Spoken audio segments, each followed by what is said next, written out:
Welcome to another episode of Detroit's Darkest Times.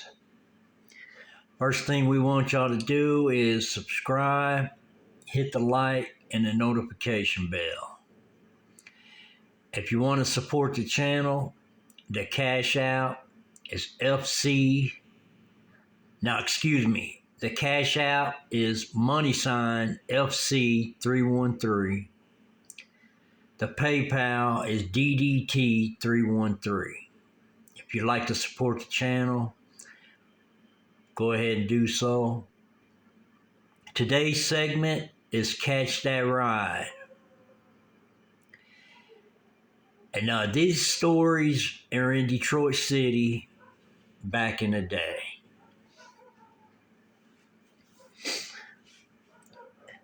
At the beginning,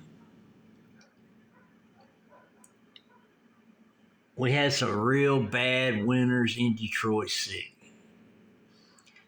You could actually Google the bad winters in Detroit City back in the day, the worstest ones and things like that, and you could get an idea and a picture of what I've lived through and what we've actually done during these cold winters. But this segment is on Catch That Ride. And what the deal is in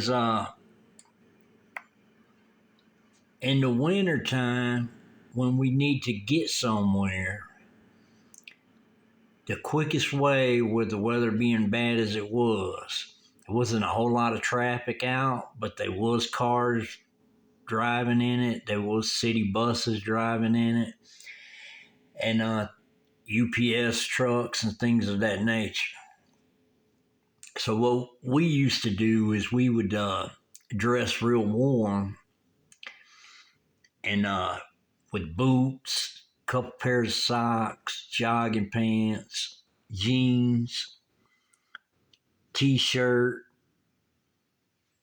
sweatshirt, coat, hat, scarf, boots, all that. You had to dress really warm. And then what we would do is, if we was going to a friend's house, we would get between the parked cars on Trumbull Street. And when a car would come by or a bus would come by, whatever, UPS truck, whatever it was that came by, we would,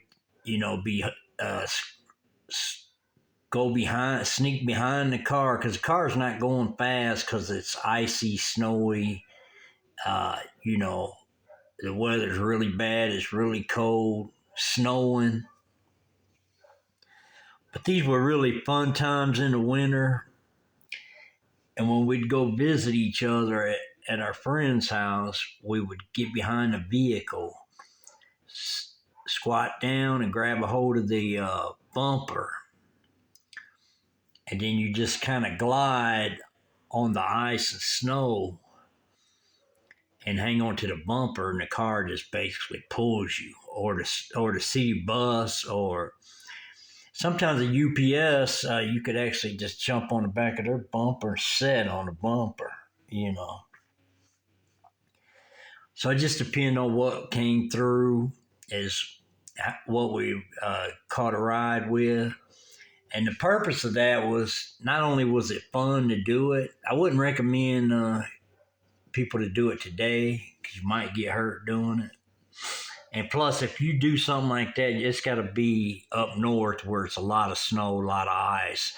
Because God forbid you do this and then it's just a little snow and ice and there's a dry piece of pavement or something. Because if you do it like that and you hit a dry piece of pavement, you're going to go flying. You know what I mean? So it's got to be really snowy, really icy, and things of that nature. But we recommend that people don't do it, but this is just a story of mine. And I'm just sharing what I used to do. in Detroit City and the bad winters. But anyways, this is how we'd get around to go visit friends, or if we was a good ways away from the store, whatever, we'd do it going to the store. Just the main purpose was it was fun, but the main purpose is to get where you're going pretty quick because it's so cold outside.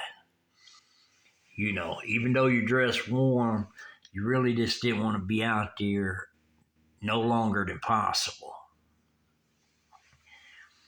So it's called hitching, is what it's called, and we used to do that a lot.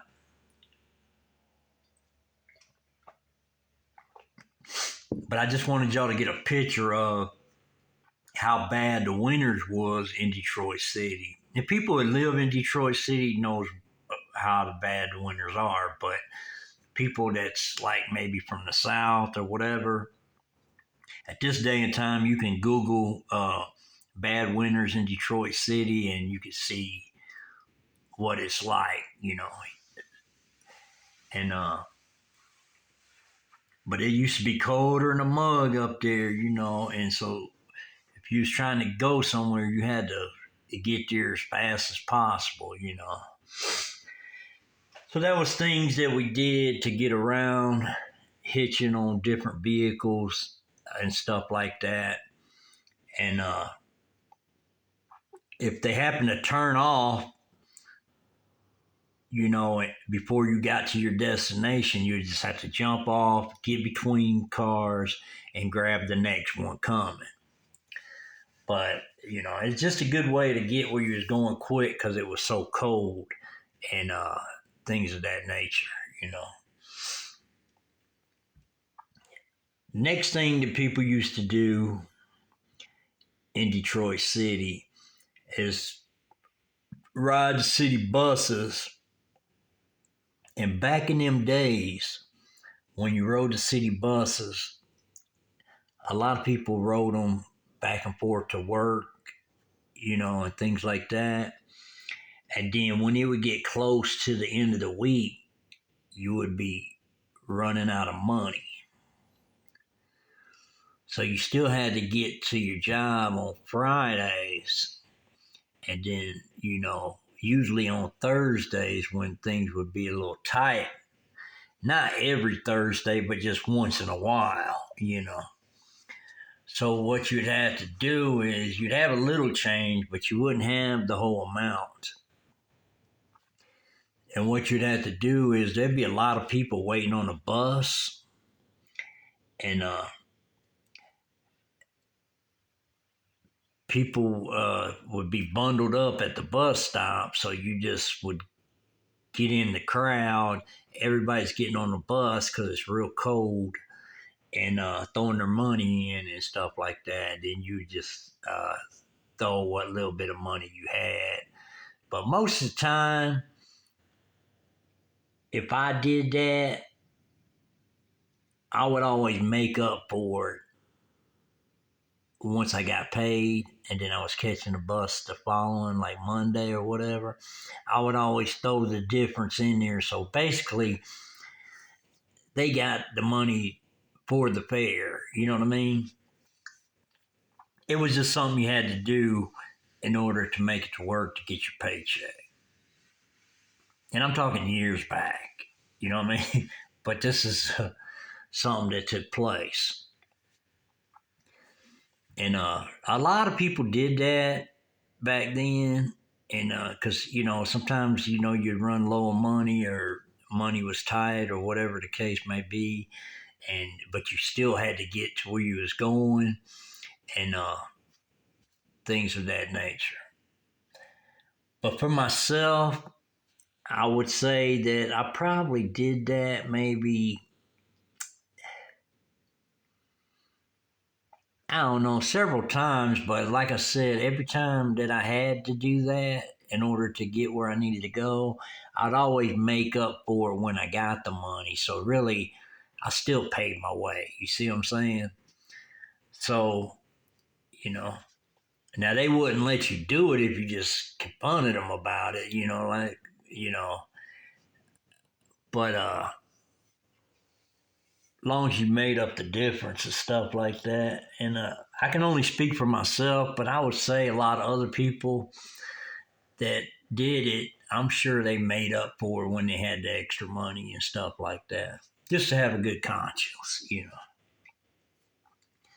And then you probably had some people that didn't make up for it and just figured they was just getting over on the bus line or whatever. And most of the times, I rode the bus when I was going to school. I would have like bus tickets and transfers and stuff like that. And then, you always had to get your bus route down packed, because if you missed your bus, then you'd have to, wait until the next one came, which would be a little while. So once you got your timing good, you can get a schedule from the driver, and it would tell you when the bus was going to make its stops and stuff like that. And once you got to learn the schedule and stuff like that, you could make it to wherever you need to go on time, and it wouldn't be a problem.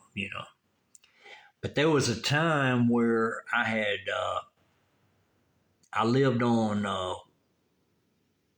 Woodmere and Homer in Detroit City. And I used to catch a bus from 4th Street all the way down 4th Street to downtown Detroit to Woodward.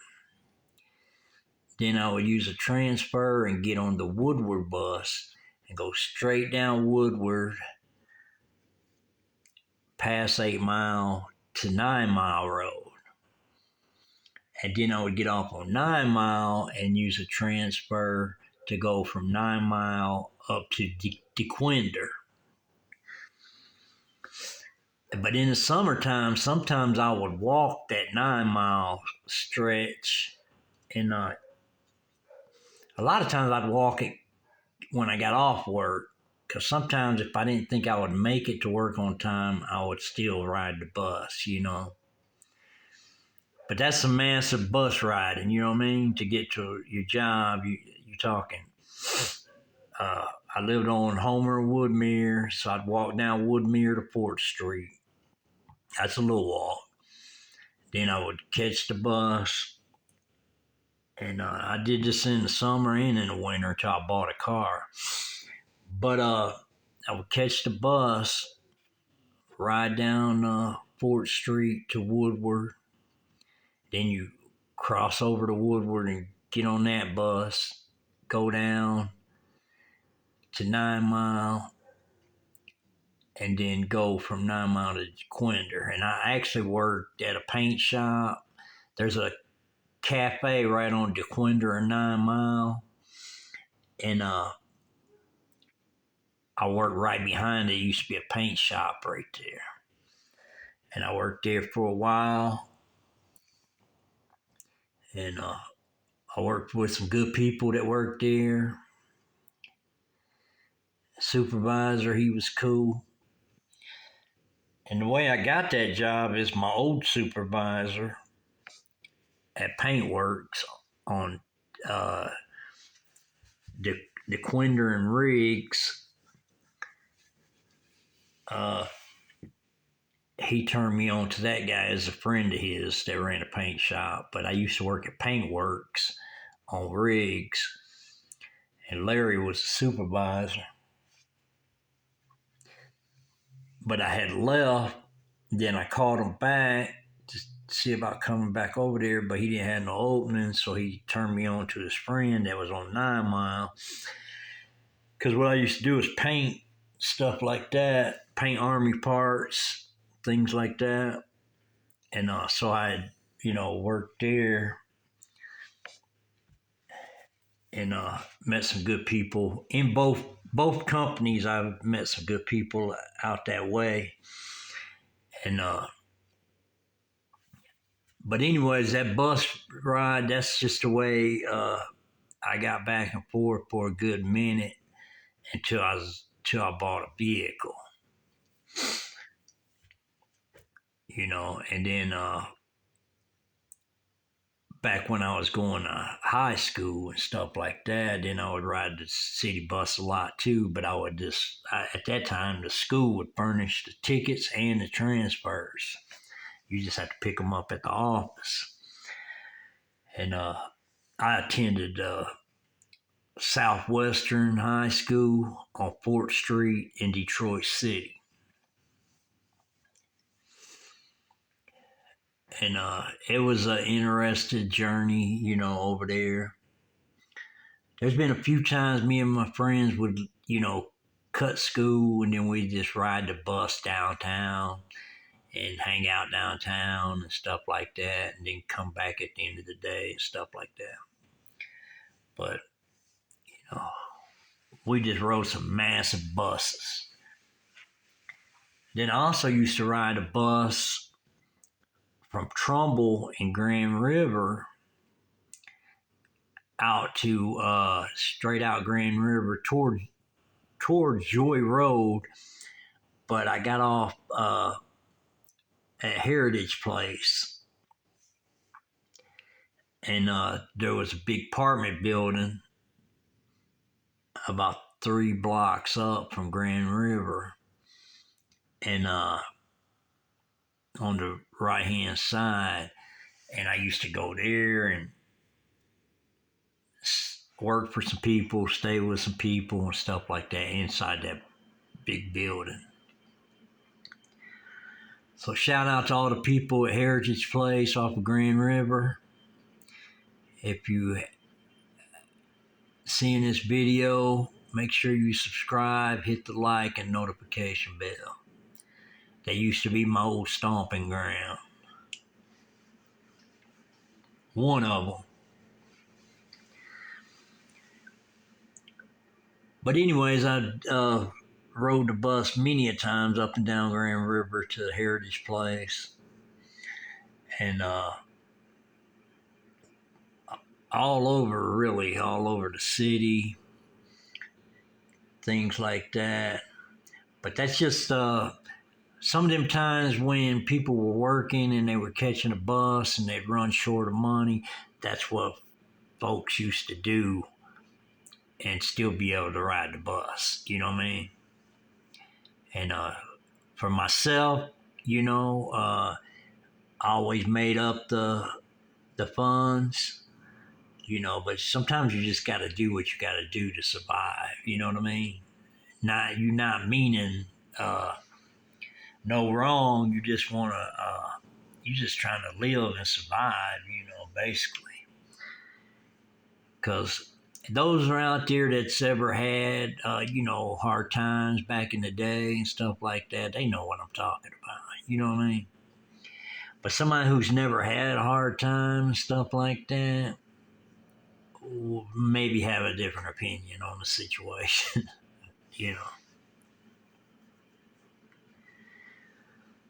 But in Detroit City, we've had a lot of good times, a lot of hard times, a lot of sad times, just basically like a recipe book. It was just a whole lot of different things,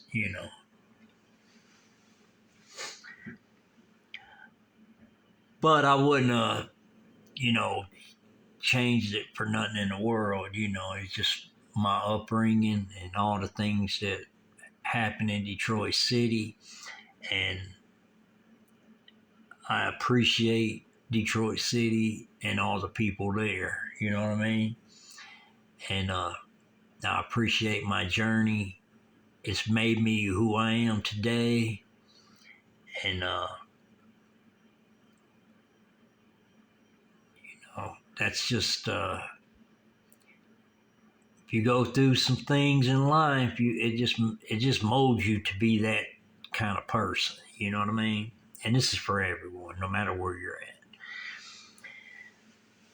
But anyways, that being said, city buses were a massive thing back in the day.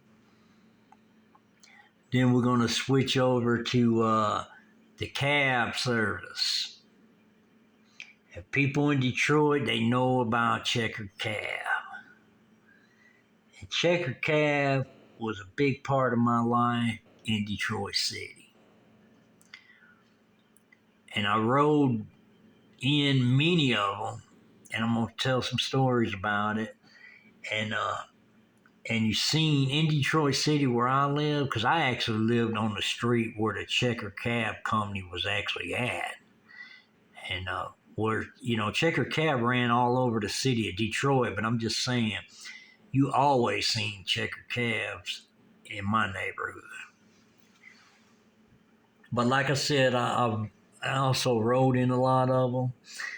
And my first experience with Checker Cab was right in front of my house, next door to my house. This dude worked for the Checker Cab company, and he was a friend of my dad's. And they used to holler at each other all the time, and stuff like that, outside. And but anyways, this dude used to drive for the cab service, and until he got him a car, that was his main source of transportation. Because I remember as a young man, I asked him where was his car at, and he was like, "That is my car, until I get one." And I said, "They let you take the car home and you can use it?" And he's like, "Yeah." And so he basically kept it with him, you know, and used it, as a job and for his personal use. And this is like way back when. I don't know how they do the cab service now. But that dude ended up buying a brand new, I want to say it was a brand new, I think it was a 70 something model Buick. Pontiac, hold up. I think it was Pontiac, brand new Pontiac or whatever. But anyways, the back end of it was made like a diamond. It was shaped like a diamond, the back window and all that. So I think it was a brand new Pontiac that he bought. And it was sharp, maroon. That's a sharp car. But anyways, that dude was cool. I actually did some work for him. That cab driver, I actually did some work for him and stuff. Earned me a little bit of cash, stuff like that. And he was just dating ladies. He wasn't really with nobody that I know of, because I always seen him with a different lady. So I think he was just dating ladies. Until maybe eventually he ended up, finding, the main girl. I don't know, but I know that I always seen a different chick, back in the day. So I would say he was just dating until he found the right lady or whatever. But he was a cool dude. He worked for Checker Cab. And as time passed, I ended up going to a school over on 7 Mile Road. And when I went to this school, you couldn't ride a bus over there. You had to take a taxi cab. So then there I was, catching a Checker Cab every day to school. From Trumbull Street, Trumbull and Selden, all the way to 7 Mile Road to a school over there. And I went there for a while. And I did a segment on that school. It's on this channel also. You just have to go through the videos and stuff like that you can stumble across it. But it was a school on 7 Mile, and me and a few of my friends has ditched school, and my friend had brought some cold Budweisers to school, and stuff like that. But that story's on another video. You can check that out. But basically, I'm just on the catch that ride mode.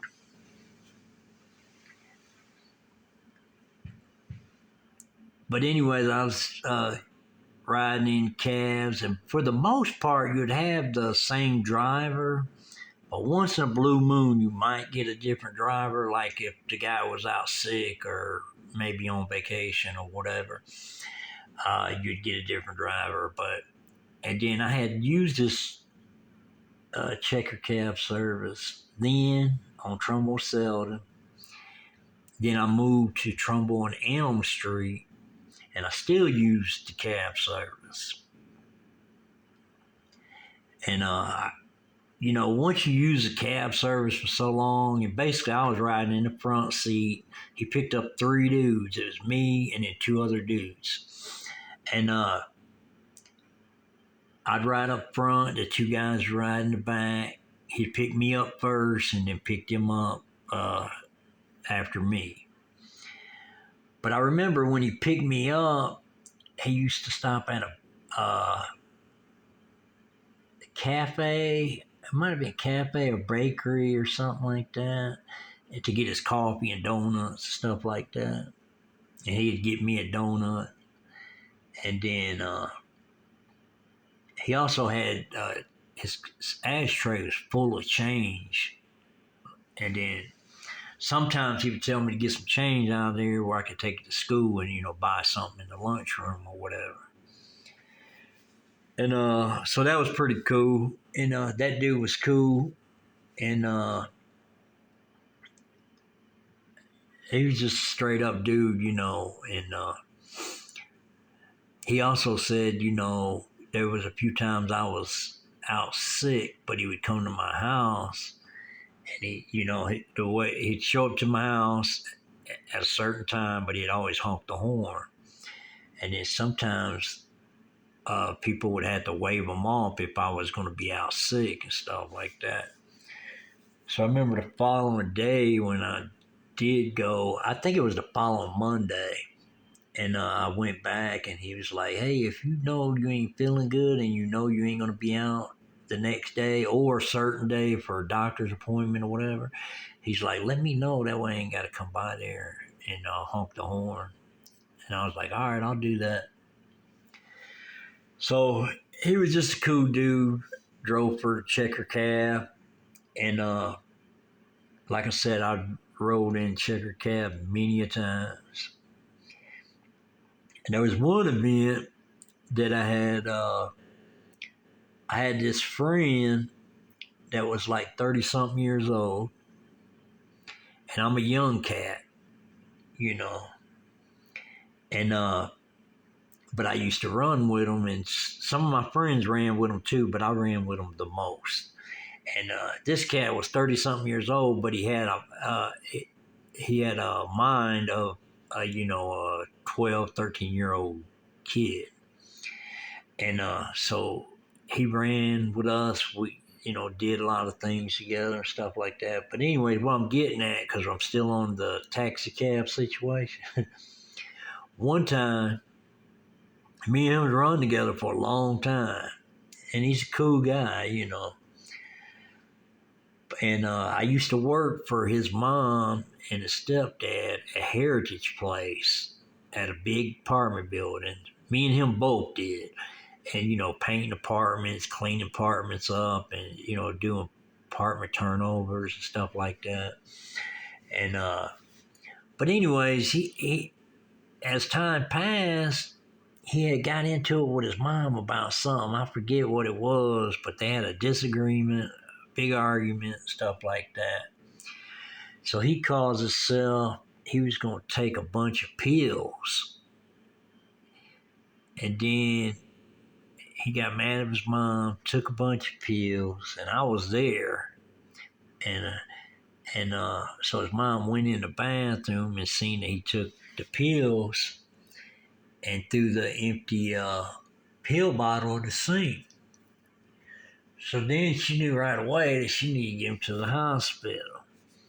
So she called the ambulance, and the ambulance took him to, I believe it's Henry Ford Hospital. And then me and her got in a cab and went to the hospital, because what they had to do, they had to pump his stomach And she was really worried because she didn't know what was going to happen, you know. And I thought it was crazy because, you know, that's the first time I experienced that at the beginning. But I experienced another episode like that on down the road. But I'll get into that another time. But we had took a cab, went to, and when we took this cab, I dig this taxi cab because they had a few of them at Checker Cab. You know, basically they had the regular Checker cabs, but then they had a few of these. I want to say it was like a 50 something model Chevrolet Checker Cab, and people in Detroit they probably remember them. They didn't have a whole lot of them, but they had some of them. And what it was, when you opened the back door, you had a lot of room back there, and the seat kind of set back, you know. So there was just plenty of room back there, is the way it's made. And I thought that was cool, you know, because I told his mom, I said, this is kind of like a limo because it had so much room in the back seat. But it was a Checker cab, you know.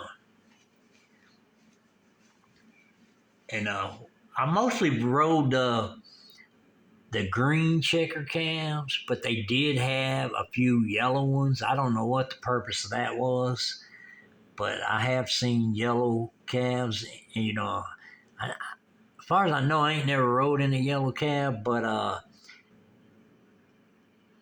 you know, I've seen them in the city, and it had the Checkers sticker on the side of it. So I'm thinking they you know they belong to Checker Cab, but they might have belonged to another different cab company. But mostly I rode in the green cabs and stuff like that. But anyway, they pumped his stomach, and he was good. He was okay, so that he was able to leave. And I think they made him an appointment to talk to somebody or something like that. But you know, that was just a crazy an adventure that happened at Heritage Place with this dude that I used to run around with. And but you know, that being said, you know, I rode in many a cabs in the past, and no matter what it was, you know, I remember sometimes